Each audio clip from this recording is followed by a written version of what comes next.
So my topic is history of life extension research, so I'm supposed to start with the story of Gilgamesh, and I did, but I would rather start with the modern scientific period, approximately the end of the 19th century, beginning of the 20th, and as suggested by one of the founders of modern scientific life extensionism, the Nobel Prize winning immunologist Ilia Metchnikoff.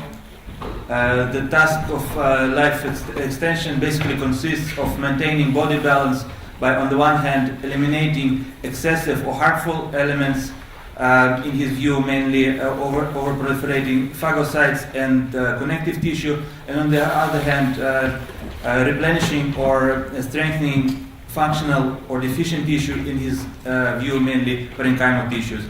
He suggested quite a few methods towards such maintenance of body balance. For example, the most famous use of probiotic diets suggested by him to combat aging. In his view, this was supposed to suppress the putrefactive bacteria of the intestines, the main cause of senescence in his view. And on the side of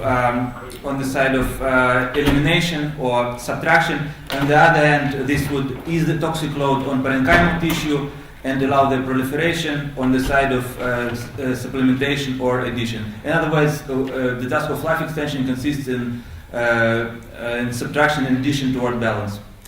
This is a quite reductionist view, which basically reduces the body into a limited number of components that could be manipulated, added or subtracted. This is also basically a classical allopathic Hippocratic view over 2,000 years old. Once again, arguing for elimination of excesses and supplementation of deficits to achieve body balance. Yet Metchnikoff just gave it a new scientific outlook, and this thought continues from his time onward.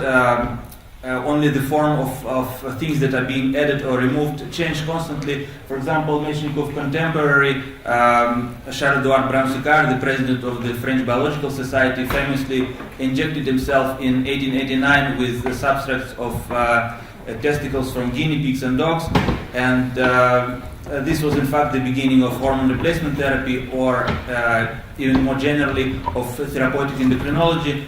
But once again, the general idea was that if there is a certain deficit, we can supplement it from without. And this thought continued in the works of Metchnikoff and Brown-Séquard's followers.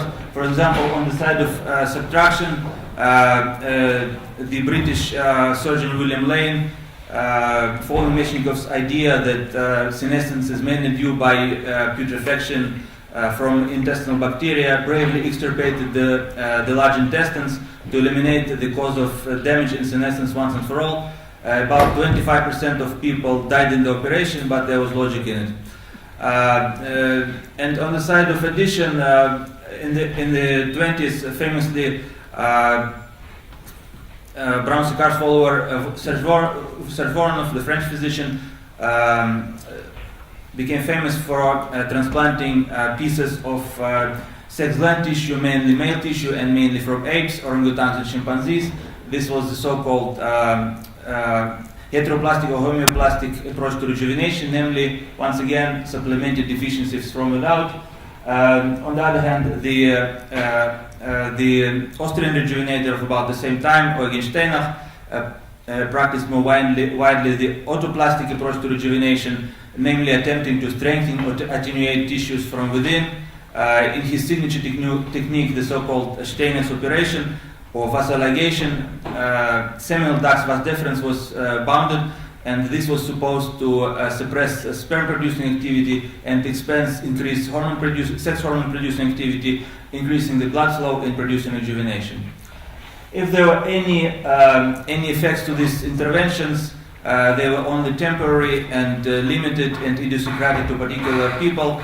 Of course, these were pioneering developments in endocrinology, but still there were no evidence of life extension, and in some cases these interventions were simply dangerous. The revitalizing effects could be often explained by simply destruction of tissue, either destruction of transplant in the heteroplastic approach, or destruction of tissue by the autoplastic interventions, releasing certain stimulating substances.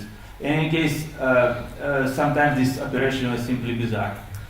But there was also a reaction to this bizarreness. It can be clearly seen in France in the early 30s, in the 30s, early 40s, and even more clearly in Germany in the same time, surprisingly or not surprisingly corresponding with the Nazi period. And this time, there was a widely felt apprehension of any intrusion, any pharyngeal intrusion on every level, either fear of intrusion into the body proper or fear of intrusion into the public body or national body. And in such an atmosphere, in such an environment, any reductionist mechanistic manipulations were strongly depreciated, and then instead more holistic and less invasive interventions were favored, such as exercise and natural nutrition, but also some really minimally invasive but also minimally effective interventions such as astral magnetic healing or homeopathy. And in some very extreme cases, there also emerged such therapeutic quote-unquote institutions as the Constellation Cape Dachau, which was not only Europe's main supplier of medicinal herbs, but also kept in isolation certain elements that were considered excessive or detrimental to the national body, such as Jews, communists, or homosexuals. Of course, God forbid for me to say that any proponent of the holistic approach is also a proponent of National Socialism, or that somehow caution in applying new interventions is not advisable. But still, these historical examples serve to show that the holistic approach is not without its drawbacks when taken to extreme, and once again showing the importance of balance, even balance between reductionism and holism. And after the war, how much time do I have? After the war, after the defeat of the Nazis, the reductionist approach comes back with a vengeance, and they have found ever new ways to subtract or add matter, or, for example, on the side of subtractions, to remove things that we do not want, starting from antibiotics and ending with antioxidants, and on the side of additions, almost every imaginable organ becomes transplanted from head to toe, and indeed both heads and toes were transplanted. Head was transplanted in a monkey by the American William Wright in 1963, and into a dog by the Russian Vladimir Demihov in 1956.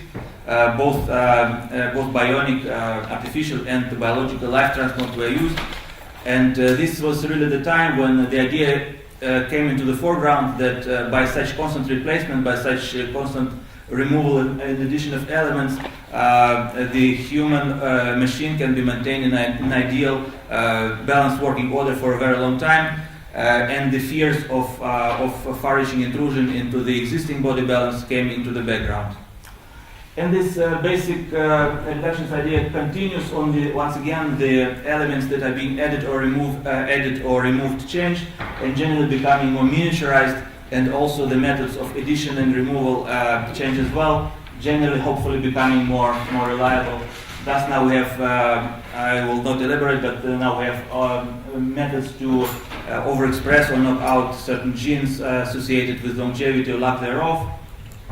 I believe the sense approach is also largely based on additions and subtractions, even explicitly so. For example, replenisense on the side of additions, or lysosense or glycosense on the side of subtractions.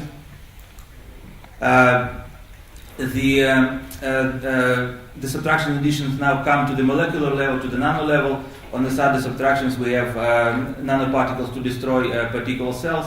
And also they're already emerging the first prototypes of artificial immune cells, and on the side of addition there will hopefully emerge sooner or later or sometimes devices for molecular repair, and there are already prototypes for particles to supply deficient oxygen, not yet nanoparticles but microparticles.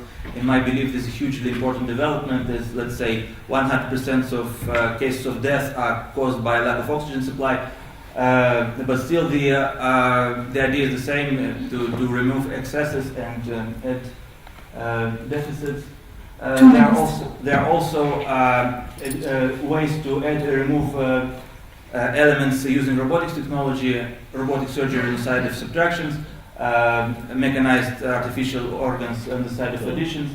But still, the same reductionist thought remains. we will eliminate excess and supplement deficit, and in this way maintain the human machine in ideal working and balanced order. But of course, it was important to emphasize that both the reductionist and the holistic approach always coexisted side by side. Only one can still speak about relative trends of reinforcement.